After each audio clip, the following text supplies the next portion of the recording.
Emperor Haile Selassie of Ethiopia was paying state visits far from his own country when news of the coup d'etat filtered through from Addis Ababa.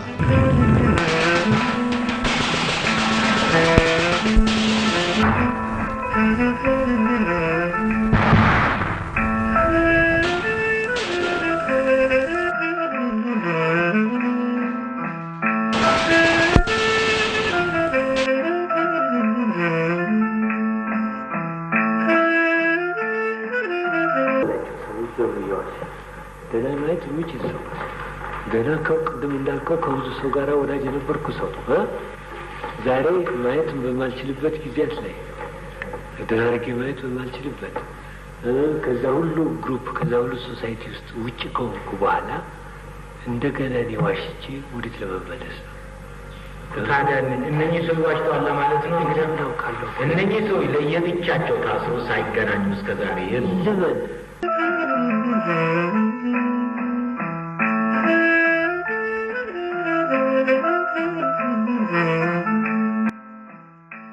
በኢትዮጵያ ዘመናዊ መንግስት አስተዳደር ከተመሰረተበት 19ኛው ክፍለ ዘመን መገባደጃ ወዲህ ለረጅም ዓመታት አገሪቱን በመምራት ቀዳማዊ ኃይለ ሥላሴ ተወዳደረ የላቸውም።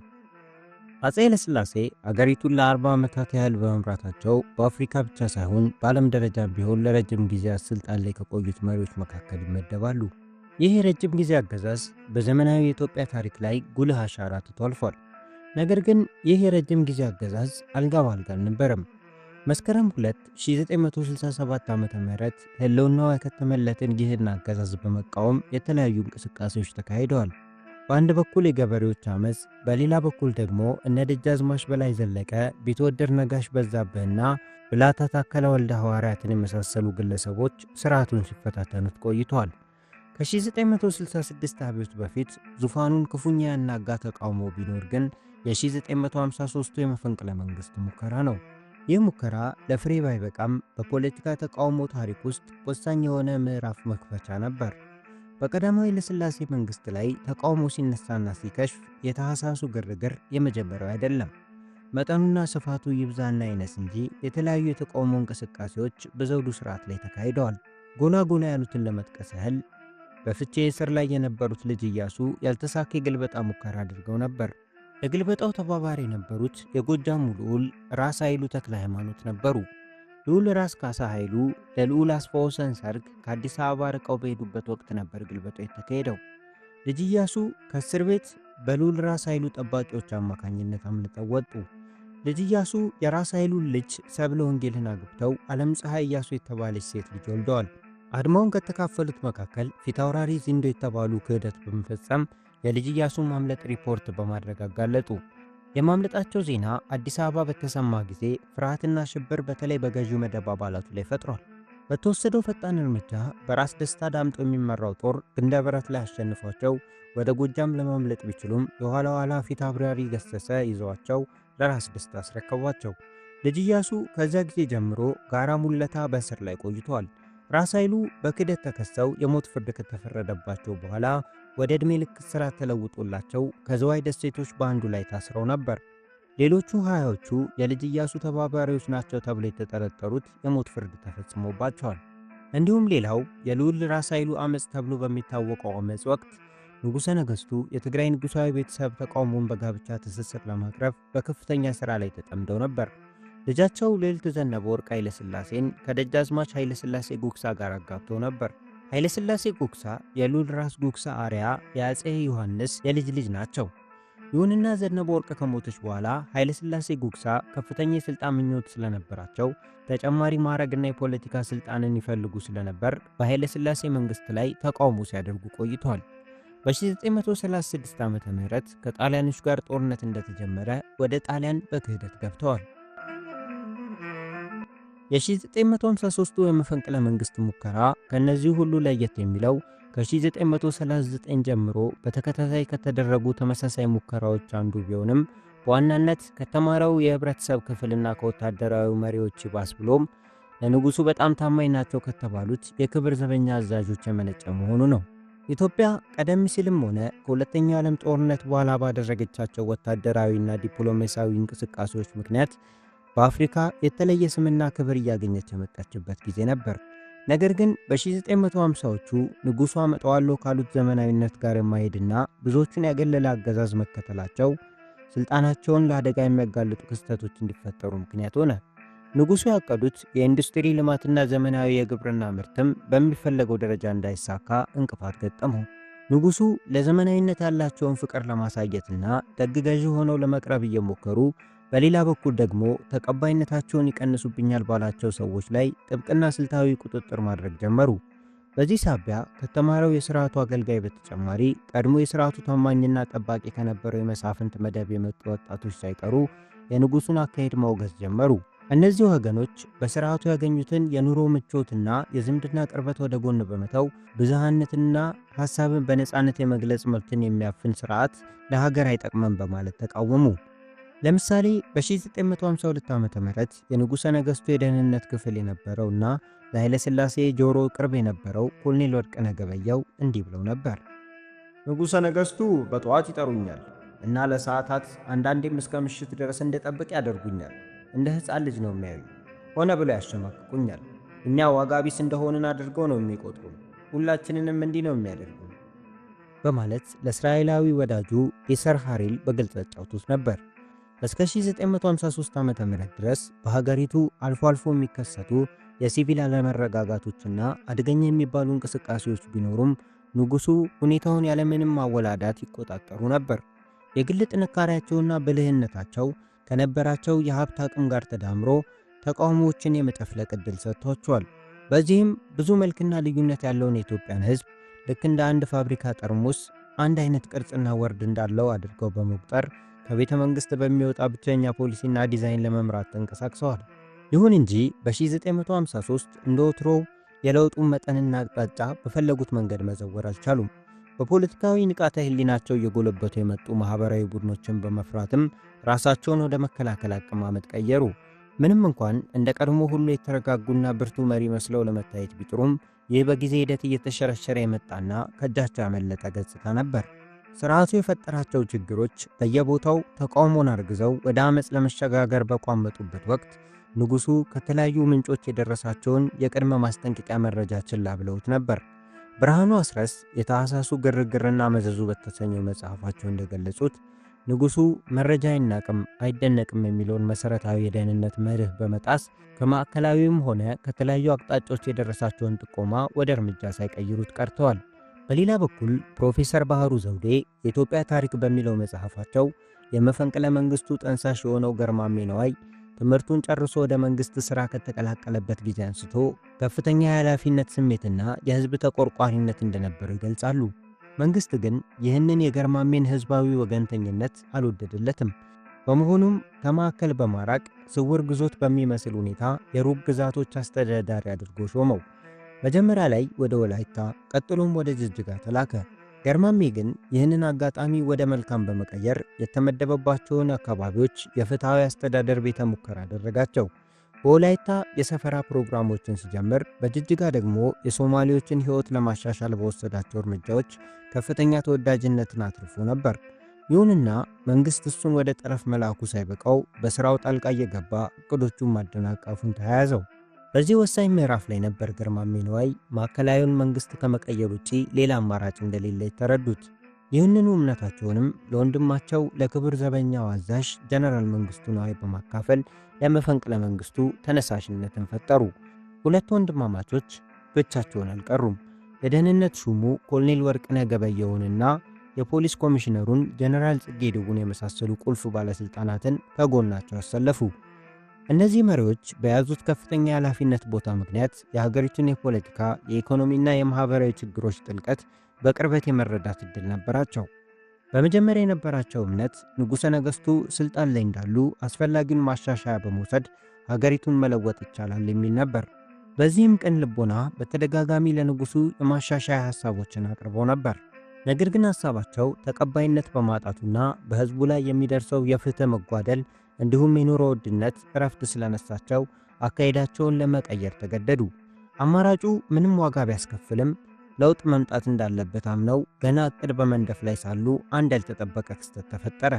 ህዳር 29 ቀን 1953 ዓ.ም ንጉሠ ነገሥቱ ለጉብኝት ከሄዱበት ሀገር በራሳቸው እጅ ጽሑፍ የላኩት አስቸኳይ ቴሌግራም የታሰበውን ዕቅድ ይዘትም ሆነ ፍጥነት እንዲሁም የመፈንቅለ መንግሥቱን የመጨረሻ ውጤት መልክ ፍጹም የለወጠ አጋጣሚ ሆነ።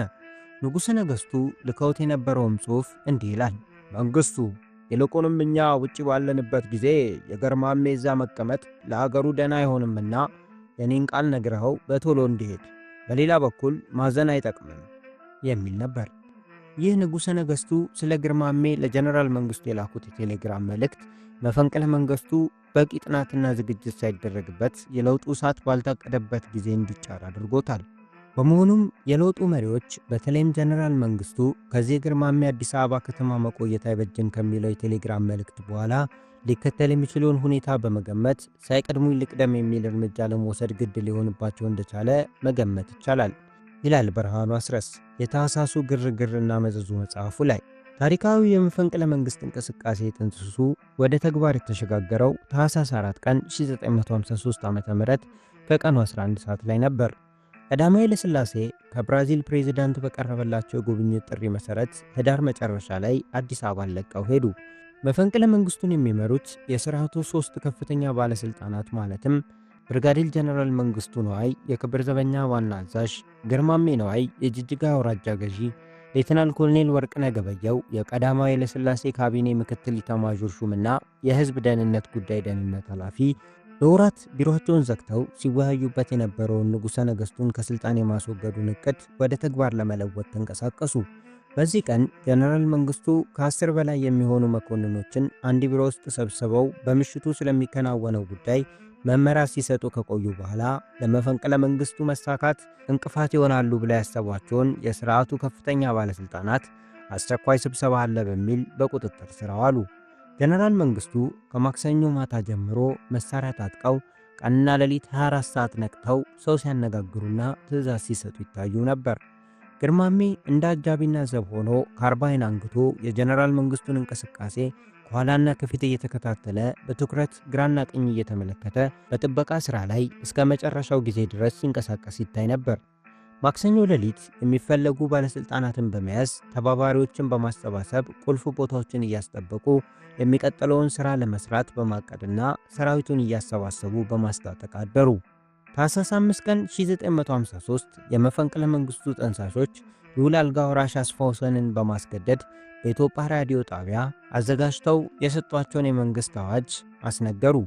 ታኅሳስ 5 ቀን 1953 ዓመተ ምህረት ከዚህ ቀጥሎ በክቡር ብሪጋዴር ጀነራል መንግሥቱ ነዋይ የሚመራው የክብር ዘበኛ ሰራዊት ከኢትዮጵያ ጦር ሰራዊትና ከፖሊስ ሰራዊት እንዲሁም ከተማሩት ወጣቶች ጋር በመተባበር ኢትዮጵያን ከዘውድ አገዛዝ ለማላቀቅና የሕዝብ መንግሥት ለማቋቋም እነሆ ዛሬ ታኅሳስ 5 ቀን 1953 ዓመተ ምህረት ከፍተኛ ንቅናቄ በማድረግ ላይ ይገኛል። ይህንንም የሕዝብ መንግሥት ተቀዳሚ ፕሬዚደንት ሆነው የሚመሩት ልዑል መሬድ አዝማች አስፋው ወሰን ናቸው። አሁን ልዑል አልጋ ወራሽ ስለ አዲሱ ሕዝብ መንግሥት የሚናገሩትን አዋጅ ትሰማላችሁ። አልጋ ወራሹም እንዲህ ሲሉ አዋጁን አነበቡት። ንጉሠ ነገሥት አልጋ ወራሽ ልዑል መሬድ አዝማች አስፋው ወሰን ድምፅ ነው። አዋጅ የኢትዮጵያ ሕዝብ ከ3000 ዓመት በላይ የሆነ የሚታወቅ ታሪክ አለው።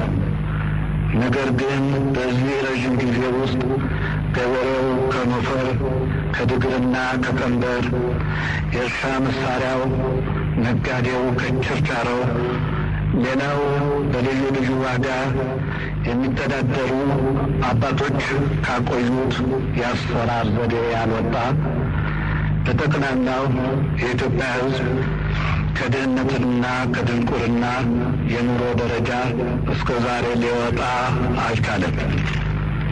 የአስተዳደር አመራር ዓላማም ሕግና ስርዓትን መሠረት አድርጎ የሕዝብ መብት መጠበቂያ ሊሆን ሲገባው የጥቂቶች የግል ጥቅም ማዳበሪያ፣ የወገን መጥቀሚያ፣ የሕዝብ መደዳያና መጨቆኛ አይነተኛ መሳሪያ ሆኖ ኖረ እያሉ የሥርዓቱን አስከፊነትና የለውጡን አስፈላጊነት አስረግጠው ተናገሩ። አያይዘውም እንዲህ ሲሉ ስለ ራሳቸው አዲስ በተቋቋመው መንግሥት ውስጥ እንዴት ሕዝቡን ሊያገለግሉ እንደተዘጋጁ ተናዘዙ። ከዛሬ ጀምሮ በሀብት በኩል እንደ አንድ ኢትዮጵያዊ ሆኜ በሚቆረጥልኝ ደመወዝ ብቻ በስልጣን በኩል እውነተኛን ሕገ መንግሥት መመሪያ በማድረግ ሀገሬንና ኢትዮጵያን ሕዝብ ለማገልገል ፍጹም በሆነ ቅን ልቦና ወስኛለሁ። አክለውም ህዝቡ አዲስ ከተቋቋመው መንግስት ጎን እንዲቆም ጥሪያቸውን እንዲህ ሲሉ አስተላለፉ። አዲስ የተቋቋመው የኢትዮጵያ ህዝብ መንግስት በእኔ በራሴ በጦር ክፍሎች፣ በፖሊስ ሰራዊት እና በተማሩ ወጣቶች እንዲሁም በኢትዮጵያ ህዝብ የተደገፈ ስለሆነ ስለዚህ የሚደረገው ሹምሽርም ሆነ ማንኛውም አይነት ውሳኔ የጸና ይሆናል። የኢትዮጵያ ህዝብን በዓለም ህዝብ ፊት ተገቢ የሆነውን ግርማ ሞገስ የተጎናጸፈ ክብር የሚያስገኝለት ታሪክ መሆኑን አውቀ ህብረት ከብረት የጠነከረ ይሁን ሲሉ የሞትንም እኛ ያለንም እኛ አይነት ንግግራቸውን አሳረጉ። ሃጋይ ኤርሌክ ኃይለ ሥላሴ አነሳሳቸውና አወዳደቃቸው በሚለው መጽሐፉ ላይ አልጋወራሹ አዋጁን ያነበቡት ሽጉጥ ተደቅኖባቸው እንደሆነ ይገልጻል። መፈንቅለ መንግስቱ ከተጀመረ ከሁለት ቀን በኋላ ማለትም ታኅሳስ 6 1953 ዓ.ም በዚሁ ቀን በለውጥ ጠንሳሾቹና በለውጥ አክሻፊዎቹ መካከል መጠነኛ የተኩስና የመድፍ ልውውጥ የተካሄደበት የኢትዮጵያ ኦርቶዶክስ ተዋሕዶ ቤተክርስቲያን ፓትርያርክ ብፁዕ አቡነ ባስልዮስ መፈንቅለ መንግስቱን በመቃወም ለህዝቡ መልእክት ያስተላለፉበት ቀን ነው። መልእክቱም ውስጥ የሚከተለው ቃል ይገኝበታል። የኢትዮጵያ ህዝብ ሆይ በሃይማኖታችሁ በቃል ኪዳናችሁ ጸንታችሁ ቀዳማዊ ኃይለ ሥላሴን ብቻ እንድታገለግሉ ከሃዲ የሆኑትን ወንበዴዎች እንዳትከተሏቸው በተሰጠኝ የሃይማኖት አባትነት ስልጣን መሰረት አውግዣለሁ ሲሉ ተናገሩ። ይህም ህዝቡ የንጉሱን ዘውድ እንዲጠብቅና ከንጉሱ ጎን እንዲቆም የሚጠይቅ ሲሆን በወረቀት ተደርጎ በአውሮፕላን አዲስ አበባ ላይ ተበተነ። ታኅሳስ 7 በለውጥ ፈላጊ የክብር ዘበኛ ጦር አባላትና በቀዳማዊ አፄ ኃይለ ሥላሴ ዙፋን ደጋፊ የምድር ጦር አባላት መካከል ከፍተኛ ውጊያ በአዲስ አበባ ተደረገ። አዲስ አበባ ቀውጢ ሆነች። በሴቼንቶ ፋንታ ታንኮችና የጦር መኪኖች ከተማዋን ወረሯት። የከተማዋ ማድመቂያ ወይዛዝርት ከከተማዋ ተሰወሩ። በምትኩ መለዮ ለባሽ ወታደሮች ከነሙሉ ትጥቃቸው ከተማዋን ሞላት። እምብዛም በህዝብ የማይታወቁ የጦር አውሮፕላኖች ከተማዋን ፋታ ሳጧት። አዲስ አበባ ተጨናነቀች። ይህ ጭንቀት ከ1929 ዓ.ም የፋሽስት ጭፍጨፋ በኋላ የተከሰተ ሌላኛው አስፈሪ ክስተት ነበር። ለንጉሱ ታማኝነቱን የገለጸው የብዙሃኑ ኃይል 476 የክብር ዘበኛ አባላት ላይ የሞትና የመቁሰል አደጋ ደረሰ። በተጨማሪም 2000 ያህል የክብር ዘበኛውን አባላት በምርኮ ያዘ። ከዚህኛው ወገን የሞተውና የቆሰለው ከ72 እንደማይበልጥ ይነገራል። ታኅሳስ 7 ከቀትር በኋላ ጥቃቱ ይበልጥ አይሎ ጽጌ ዲቡ በተተኮሰባቸው ጥይት ሕይወታቸው አለፈ። በዚህ ጊዜ እነ ጀነራል መንግስቱ በቁጥጥር ስር ያዋሏቸውን ባለስልጣኖች በመፍጀት ለማምለጥ ይወስናሉ። በዚህም መሰረት 15ቱን ባለስልጣኖች አረንጓዴው ሳሎን ውስጥ ይረሽኗቸዋል። ይህን ግድያ ማን እንዳዘዘና እንዳስፈጸመ አሁን ድረስ አከራካሪ ነው። አረንጓዴው ሳሎን ውስጥ ከነበሩት 20 ሰዎች 15ቱ ሞቱ፣ 3ቱ ቆሰሉ፣ 2ቱ ደግሞ ምንም ሳይነካቸው ተርፈዋል። ከዚህ ግድያ በኋላ እነ ጀነራል መንግስቱ አልጋወራሹንና ራስ ምሩን ሳይነኩ በተፋፋመው ተኩስ መካከል በቤተ መንግስቱ ጋር አዝበር በኩል አድርገው ወደ ቀጨኔ መድኃኔዓለም ጫካ ለጫካ ያቀናሉ። ሌተናል ኮሎኔል ወርቅነህም ጦርነቱ እየተካረረ ሲመጣ ከቦታው በመሸሽ ያመልጣል። ንጉሱ በማግስቱ ታኅሳስ 8 ቀን በከፍተኛ ጥበቃ ብዙም ወዳልተረጋጋቸው አዲስ አበባ ይገባሉ። ሄጌ ኤርሌክ በመጨረሻው ሰዓት ግርማሜ የአሜሪካን አምባሳደር እንዲሸመግላቸው ጠይቆ አይሆንም እንደተባለ ይጠቅሳል። ግርማዊ ኃይለ ሥላሴ ታኅሳስ 8 ቀን አዲስ አበባ ከደረሱ በኋላ ታኅሳስ 9 ቀን በራዲዮ ንግግር ሲያቀርቡ ድምፃቸው የተከዳና የተቆጣ አባት ድምፅ ይመስል ነበር። ኢትዮጵያ ኤርላንድ ላይ ግን ይህ ንግግር ታኅሳስ 10 እንደተነገረ ጠቅሷል። ሁላችሁም በእኛ ላይ የተነሱትን ግለሰቦች ምን ያህል ስልጣን እንደሰጠናቸው ታውቃላችሁ። አስተምረናቸዋል፣ ስልጣን ሰጥተናቸዋል። ይህን ያደረግነው የህዝባችንን ዕውቀት፣ ጤናና የኑሮ ደረጃ እንዲያሻሽሉ ብለን ነበር።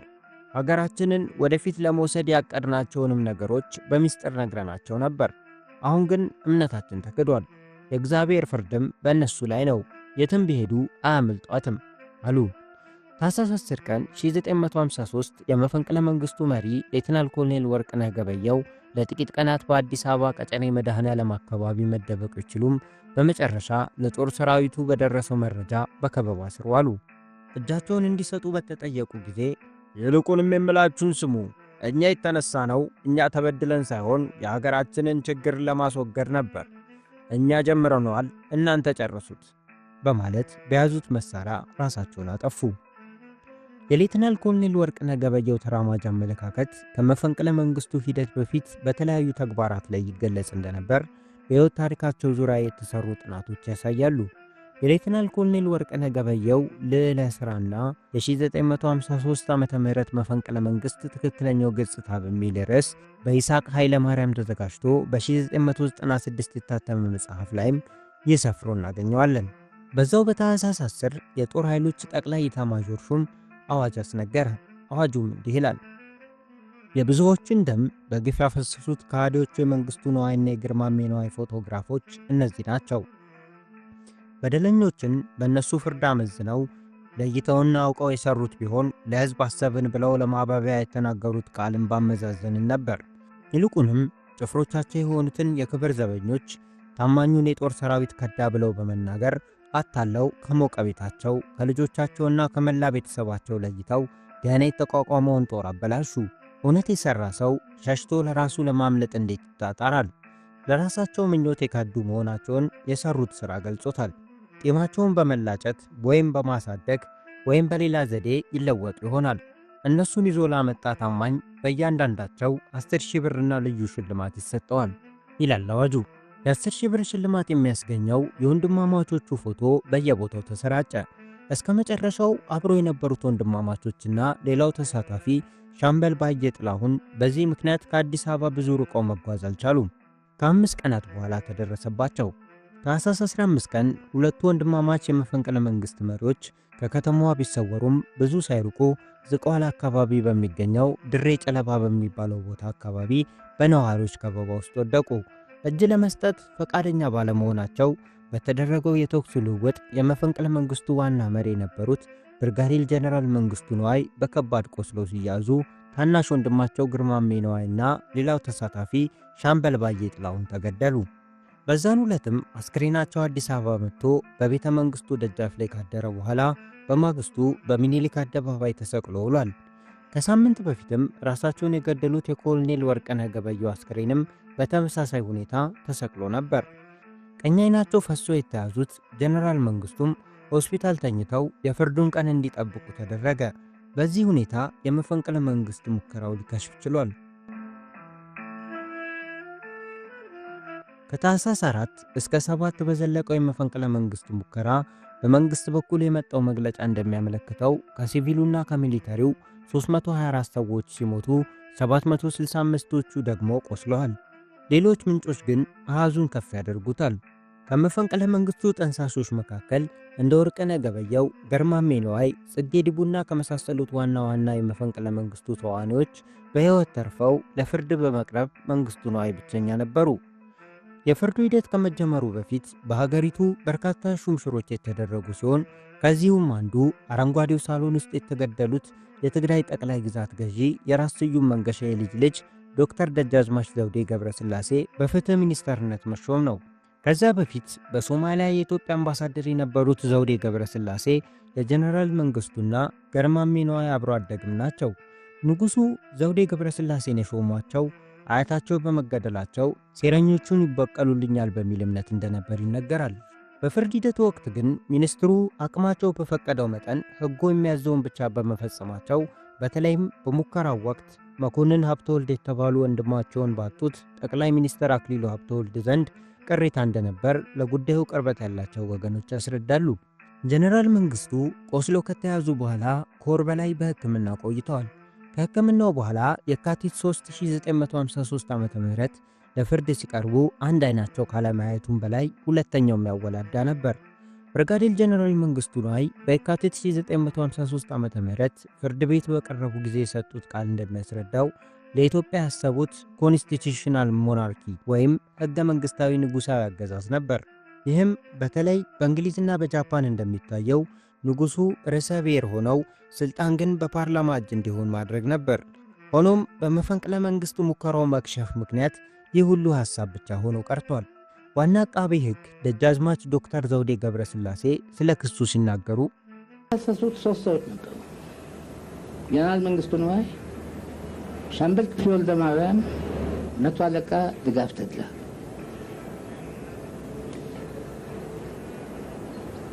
ጀነራል መንግስቱ በ3 አንቀጽ የወንጀለኛ መቅጫ አንቀጽ ሲከሰሱ 2 ግን በአንዱ ብቻ ነው፣ በመግደል። የመጀመሪያው ክስ ምንድነው? ልዑል አልጋ ወራሽን አስገድደው ወስደው መንግስት ለመለወጥ አቅደው ያንን እቅዶን ስራ ላይ ለማዋል እንዲያስችል አዋጅ አስገድደው አናግረዋል። በቴፕ ቀርጸው በራዲዮ እንዲነገር አድርገዋል። አንቀጽ 250 ይመስለኛል በወንጀለኛ መቅጫ ጥሰዋል በሚል ነው። ሁለተኛው ክስ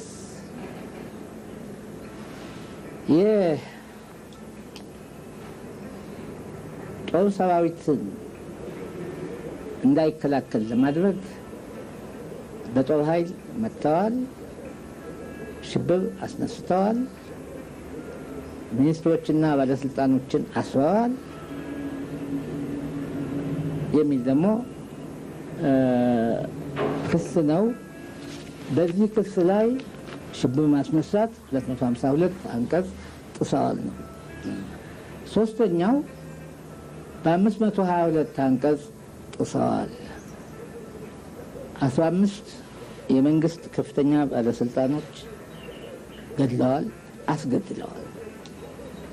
በዚህ በሶስተኛው ሶስቱም አንድነት የተከሰሱበት ነው በግድያ። በሁለቱ ግን ጀነራል መንግስቱን ብቻ የሚመለከት ነበር። ጀነራሉ ለቀረበባቸው ክስ መልስ ከመስጠታቸው በፊት እንዲሟላላቸው የፈለጉትን ጥያቄ አቅርበዋል። መጀመሪያ ያቀረቡት ክርክር የስነ ስርዓት ክርክር ነው። ኢትዮጵያ ውስጥ ያለ ጠበቃ ደፍሮ ሊቆምልኝ አይችልም፣ የውጭ ጠበቃ ያስፈልገኛል እና ከውጭ ሀገሩ ጠበቃ እንዳመጣ ይፈቀድልኝ ሲሉ ጠየቁ። አይቻልም ተባለ። ይግባኝ አሉ። ጠቅላይ ፍርድ ቤትም ያንን ውሳኔ አጸደቀ። የውጭ ጠበቃ የማይቻል ከሆነ እንግዲያው እኔው እከራከራለሁ አሉ። ለስሙ አቶ ዮሐንስ ፖርታ ተመድበውላቸው ነበር። ግን በእውነቱ ክርክሩን አብዛኛውን ራሳቸው ናቸው እንትን ያሉት።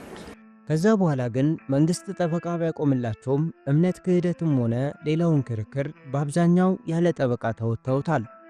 እዚህ ላይ የመንግስቱን ለመገልበጥ መሐላህን አፍርሰሃል ለተባለው እኔ ራሴ የገባሁት ቃል ኪዳኔ ከኢትዮጵያ ንጉሠ ነገሥት መንግስት አገልግሎት ውጭ ነኝ። የኢትዮጵያ ንጉሠ ነገሥት መንግስት አገልግሎት ውጭ ነኝ። እኔና ከኔ ጋር ተያይዘው ያሉት የክብር ዘበኛ በሙሉ አባል ውጭ ነው የኢትዮጵያ መንግስት አገልግሎት። የኢትዮጵያ መንግስት አናውቀውም። እኛም እናውቀው ንጉሠ ነገሥቱን ብቻ ነው። አይደል? ደንባችን። አዎ። ስለዚህ የንጉሠ ነገሥቱን ነክ ላልሆነ ነገር ከዳህ አይደለም ማለት እንግዲህ የገባውን ቃል ኪዳን አፈረስክ ነው እዚህ ላይ አይደለም አይደል? የክብር ዘበኛን የውስጥ ደንባችንና ስታነቡ ወይም የክብር ዘበኛን ራሱን አረስ አሁን የኢትዮጵያ ንጉሠ ነገሥት መንግስት የአገር ግዛት የመከላከያ ሚኒስቴር ይላል አይደል? የክብር ዘበኛ ግን የኢትዮጵያ ንጉሠ ነገሥት የኢትዮጵያ ንጉሠ ነገሥት የክብር ዘበኛ ነው። መንግስት ከመንግስት ውጪ ነው ማለት ነው። በክርክሩ ወቅት መንግስትን ለመገልበጥ ከማሴር ወንጀል ይልቅ እጅግ አከራካሪ የነበረው በአረንጓዴው ሳሎን በእስር ላይ ያሉ የተገደሉት 15 ከፍተኛ ባለስልጣናት ጉዳይ ነበር።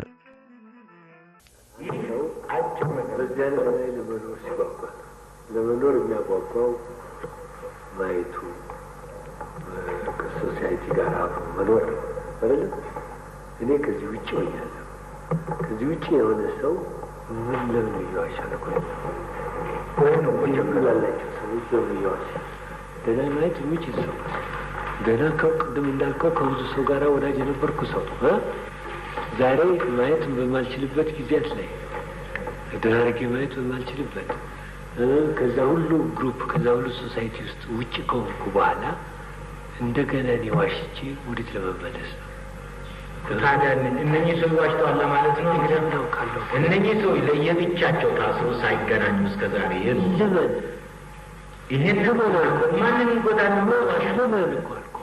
ለምን እነሱ ባሉ ማለት ነው። እነሱ አንድ ባንድ ተመረመረ አይደለም የምትለው ያልከውን ለምን በአንድ ባንድ በመመርመራቸው ሊሉ ይችላል እኮ። ለምን ይሄው ጠይቁ ብዬ እዚህ እኔ ሰምቻቸው ውጭ ያሉት ምስክሮች ደግሞ እናምጣቸው። እስር ቤት የሌሉ ልክ ሰምቻቸው እስር ቤት ደግሞ የሌሉትን እናምጣቸው። ተውጭ በየስራቸው ላይ ተኩስ ማይተናል። መጀመሪያ እሱ ተኮሰ፣ ከዛ በኋላ ተኮስ ነው።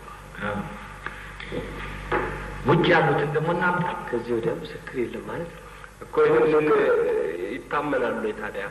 እውነት ነው ወይ? አላዘዝኳቸው። ግደሉም አላልኳቸው፣ ግደሉም አላልኩትም። እኔም ራሴ አልተኮስኩም ያልኩት። ጉዳዩ የቀረበለት ከፍተኛው ፍርድ ቤት በአቃቢ ሕግ በኩል በጀነራል መንግስቱ ንዋይ ላይ የቀረቡትን 27 ምስክሮች እንዲሁም በጀነራሉ በኩል የቀረቡትን 8 የመከላከያ ምስክሮች ቃል ካዳመጠ በኋላ መጋቢት 19 1953 ዓ.ም የፍርድ ውሳኔ ሰጥቷል። የፍርድ ውሳኔውም በአደባባይ በስቅላት እንዲቀጡ የሚል ነበር። በዚህን ጊዜም ጀነራሉ ይግባኝ ይሉ እንደሆነ በተጠየቁበት ጊዜ አልልም በማለት በፍርድ ቤቱ ያሰሙት ቃል በታሪካዊነቱ ይጠቀሳል። ይህን ንግግር እንደ ትንቢት የቆጠሩትም ጥቂት አይደሉም። እናንተ ዳኞች የበየናችሁብኝን የሞት ፍርድ ያለ ይግባኝ ተቀብያለሁ። ይግባኝ ብዬ የሚመለከተልኝ የኢትዮጵያ ሕዝብ ቢሆን ኖሮ ይግባኝ ማለት በፈለኩ ነበር። ነገር ግን ይህ እንደማይሆን አውቃለሁና በይግባኝ የአፄ ኃይለሥላሴን ፊት ለማየት አልፈቅድም። ለኢትዮጵያ ሕዝብ አንድነት ነፃነትና እርምጃ የተነሳው ወንጀለኛ ነኝ እንጂ ለአፋጀ የተነሳው ወንበዴ አይደለሁም። ይህን ማድረግ ፈልጌ ቢሆን ኖሮ ማንም የማይወዳደረው ሰራዊትና መሳሪያ ሳላጣ ዛሬ ከእናንተ ፊት ለመቆም ባልበቃው ነበር። እኔ ከአፄ ኃይለሥላሴ ድንኮሾች ያነሰ ደሞዝ የሚያገኙ 2 የተራቡ ወታደሮች አጣልቼ ለማደባደብና ሀገር ለማፍረስ አለመነሳቴን የሚያረጋግጥልኝ ከእናንተ በትእዛዝ ያገኘሁትን ፍርድ ለመቀበል ከዚህ መቆሜ ነው። የጀመርኩት ሥራ ቀላል አይደለም። አልተሸነፍኩም። ወገኔ የሆነው የኢትዮጵያ ሕዝብ የጀመርኩትን ሥራ በቅርብ ጊዜ ውስጥ ፈጽሞ ራሱን እንደሚጠቅምበት አልጠራጠርም። በአጭሩ በእኔ ላይ ለመፍረድ የቸኮላችሁትን ያህል 10 እና 15 ዓመታት ያህል በቀጠሮ የምታጉላሉትን የድሃውን ሕዝብ ጉዳይ እንደዚህ አፋጥናችሁ ብትመለከቱትና ብትሸኙት ኖሮ የእኔ መነሳት ባላስፈለገ ነበር። ከእናንተ ከዳኞችና የሞት ፍርድ እንድትበይኑብኝ ካዘዟችሁ ሰው ይልቅ ፍርድ ተቀባይ የዛሬ ወንጀለኛ የነገው ባለ ታሪክ ነኝ። ብርጋዴር ጀነራል መንግስቱ ንዋይ መጋቢት 21 ቀን 1953 ዓ.ም አሁን ተክለ ሃይማኖት ቤተክርስቲያን አካባቢ ባለው አደባባይ የስቅላት ቅጣቱ ተፈጽሞባቸዋል። ብዙ ሰዎች ስቅላቱ ከደጃዝማች በላይ ዘለቀ ጋር የተያያዘ ታሪካዊ ምጸት እንዳለ ይናገራሉ። የአፄ ኃይለሥላሴን መንግስት በመቃወም የሸፈቱት ደጃዝማች በላይ ዘለቀ ከተያዙ በኋላ ጥር 30 1937 ዓ.ም መርካቶ አደባባይ ላይ በስቅላት ተቀጥተዋል። ይህንን ቅጣት ያስፈጸሙት በወቅቱ የሻለቅነት ማዕረግ የነበራቸው መንግስቱ ንዋይ እንደነበሩ የሚናገሩም አሉ። ፋና ወጊ የተባለው የአቶ ይሁን ዓለምሰገድ መጽሐፍ በንጉሠ ነገሥቱ ትእዛዝ ስቅላቱን እንዲያስፈጽም በወቅቱ ተመድበው የነበረው ኮሎኔል መንግስቱ ንዋይ እንደነበሩ ይገልጻል። ሆኖም በጀነራል መንግስቱ ስቅላት ላይም አንዳንድ ያልተረጋገጡ ጉዳዮች አሉ። አንዳንዶቹ ጀነራሉ የተሰቀሉት ሞተው እንጂ በሕይወት እያሉ አልነበረም ሲሉ፣ ይህንን የማይቀበሉም አሉ። የጀነራሉ ታናሽ ወንድም የሆኑት አቶ ስነ ሕይወት ንዋይ በአንድ ወቅት ይህን ብለው ነበር። ሰዓቱ ሄዶ ማየት የማይቻልበት ሰዓት ስለነበረ ያው 9 ሰዓት ማለት ሌሊት ነው። በዛ ሰዓት ላይ ሄዶ ይሄ ነገር ለመሆኑ ያየ ሰው የለም። ነገር ግን እኛም በቤት በኩል አንዳንድ ነገር ስንሰማ ተገድሎ እንደተሰቀለ አይነት ነገር ነው የሰማነው። ግን ያው ከነነፍሱ አውጥቶ ሲሰቅሉት ምናምን ማንኛችንም እዛ ቦታ ላይ ተገኝተን አላየንም። በስንት ሰዓት ላይ ነበር የተሰቀሉት? የምንሰማው 9 ሰዓት ከሌሊቱ በዛ አይነት ነገር ነው የሰማነው። በዚያም ላይ በዚህ ጀነራሉ ሞቱ።